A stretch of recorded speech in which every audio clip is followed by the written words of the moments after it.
Hello everyone.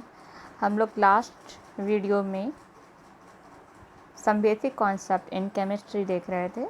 उसी में आज ये सेकेंड पार्ट है उस वीडियो का, लॉ ऑफ केमिकल कॉम्बिनेशन। उसमें हम कुछ लॉ के बारे में डिस्कस करेंगे इस वीडियो में।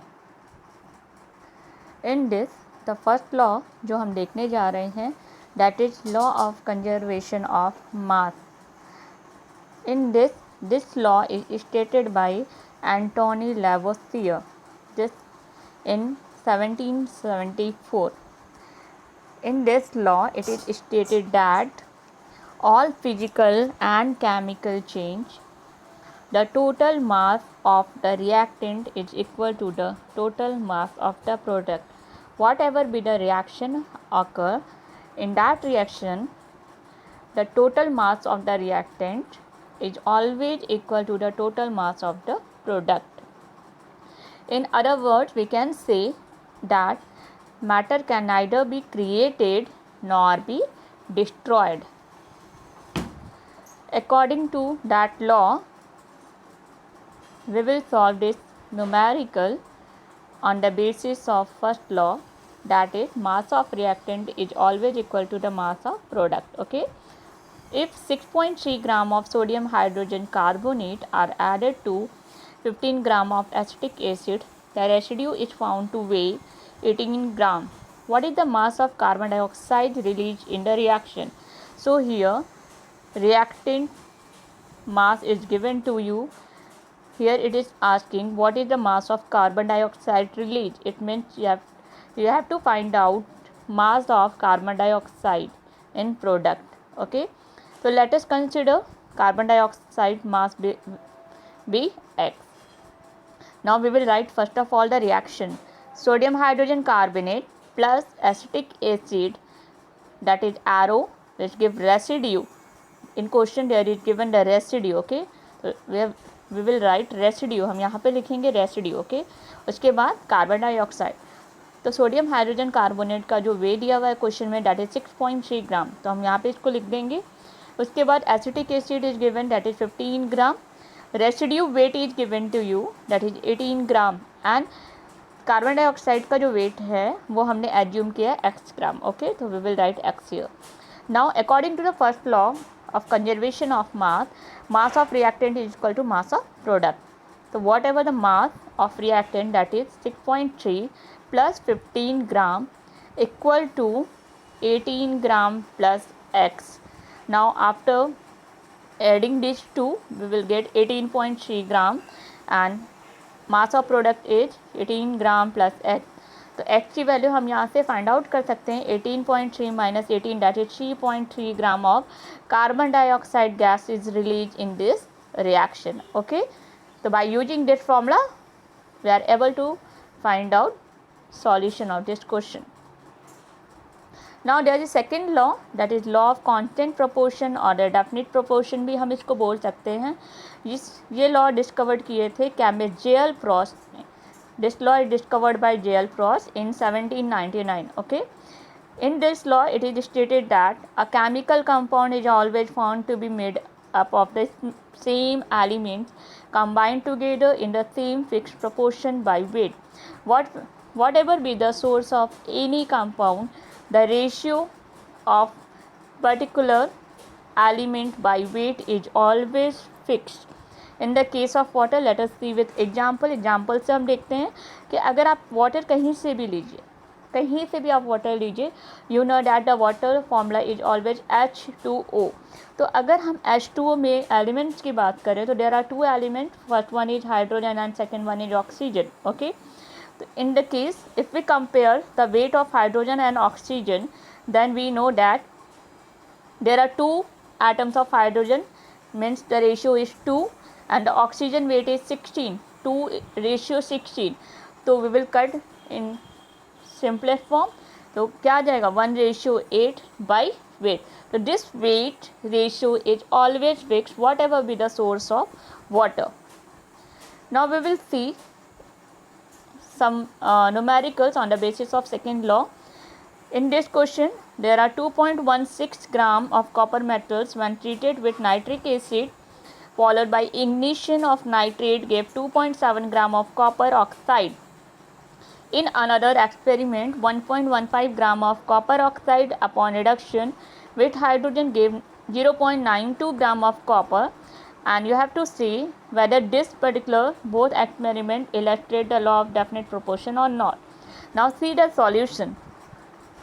We have to find in first experiment percent of copper oxide. तो हाउ विल फाइंड, कैसे फाइंड करेंगे? तो सबसे पहले कॉपर मेटल्स का जो वेट दिया है आप उसको ऊपर में रखोगे और इसको डिवाइड करोगे आप कॉपर ऑक्साइड के वेट से और multiply by 100, then we will get the percent of copper oxide. तो after simplifying this we get value 20%. In second experiment, यहाँ पे इन सेकेंड एक्सपेरिमेंट की बात की जा रही है. तो सेकेंड एक्सपेरिमेंट में हम देखेंगे कि सेम वैसे ही जैसे हमने यहाँ पे किया वैसे हम यहाँ पे करेंगे. परसेंट ऑफ कॉपर ऑक्साइड हमको फिर से फाइंड आउट करना है. तो यहाँ पे कॉपर का वेइंग लिखेंगे और इसको डिवाइड करेंगे 1.15 कॉपर ऑक्साइड से, ओके, और मल्टीप्लाई बाई 100 क्योंकि मुझे percent of copper oxide find करना है. तो the resulting solution is 20%. Okay, तो आप देख रहे हो कि फर्स्ट एक्सपेरिमेंट और सेकेंड एक्सपेरिमेंट में दोनों में वैल्यू सेम है. तो this show that the law of definite proportion. Now third law of multiple proportion. This was given by Dalton 1804. In this, when two elements combine to form two or more chemical compound, then the weight of one of the elements which combine with the fixed weight of the other bear the simple ratio to one another. आप कोई भी दो element ले लीजिए और जब वो दोनों एलिमेंट किसी कंबाइन करके टू और मोर केमिकल्स कंपाउंड अगर फॉर्म कर रहे हैं तो उसमें जो उन दोनों का वेइंग होगा वो एक सिंपल रेशियो में होगा एक दूसरे से. Okay, so this is the law of multiple proportion. Now fourth law of reciprocal proportion. It was given by Richter in 1792. It states that the ratio of the weight of the two elements, that is A and B, which combine separately with a fixed weight of the third element, is either the same or the same multiple of the ratio of the weight in which A and B combine directly with each other. It means if there are two elements A and B और वो किसी third element C के साथ combine कर रहा है तो उनका जो रेशियो मीन्स जो जिस रेशियो में वो कंबाइंड हो रहे हैं या तो वो सेम होंगे या फिर सेम मल्टीपल में होंगे. Is it clear? So this is the law of reciprocal proportion.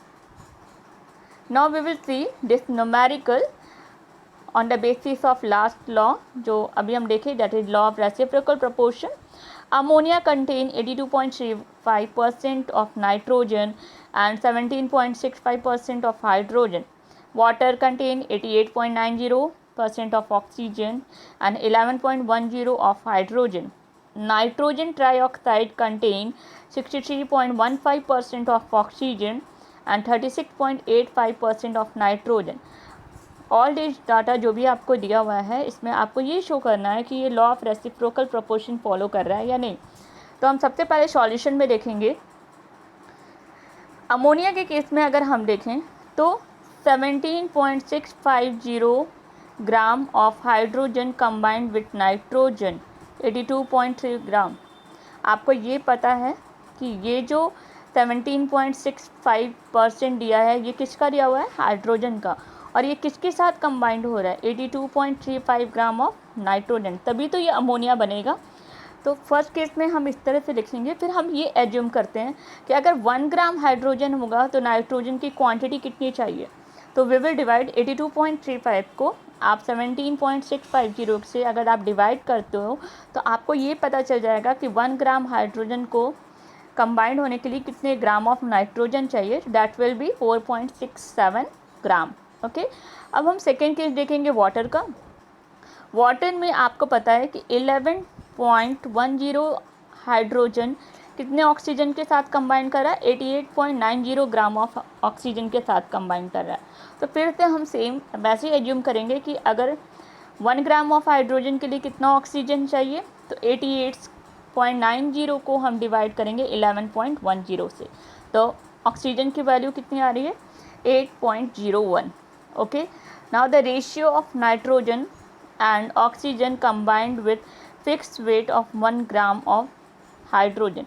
तो आप यहाँ पे एक चीज़ देख रहे हो कि जो ये ऑक्सीजन का वेट मैंने निकाला या फिर नाइट्रोजन का जो वेट निकाला, ये दोनों केस में जो हमने वेइंग निकाला है ये किसके साथ कंबाइंड हो रहा है, 1 ग्राम ऑफ हाइड्रोजन। तो हम ऑक्सीजन और नाइट्रोजन की वेइंग का रेशियो निकाल देंगे जो कि 1 ग्राम ऑफ हाइड्रोजन के साथ कंबाइंड हो रहा है। तो हम ये जो वैल्यू आई है दोनों को रेशियो फॉर्म में लिख लेंगे, 4.67 रेशियो 8.01। तो रेशियो विल बिकम 1:1.72। ओके, अब हम इसी तरह, ये तो आपका फर्स्ट हो गया, अमोनिया और वाटर को कंपेयर किया। But in case of nitrogen trioxide, nitrogen और ऑक्सीजन का परसेंटेज ऑलरेडी आपको दिया हुआ है, ठीक है। तो 36.85 का रेशियो निकालेंगे 63.15 में के कंपेयर में। तो यहाँ पे जब आप रेशियो निकालोगे डेट इज़ 1:1.71। तो आप देख रहे हो कि दोनों के केस में आप जो देख रहे हो कि रेशियो विल बी सेम। और जब इन दोनों का रेशियो सेम है नाइट्रोजन और ऑक्सीजन का, तो हम इसको बोल सकते हैं this is the law of reciprocal proportion.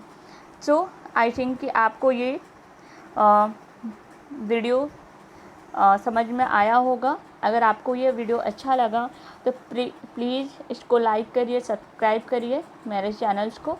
Thank you.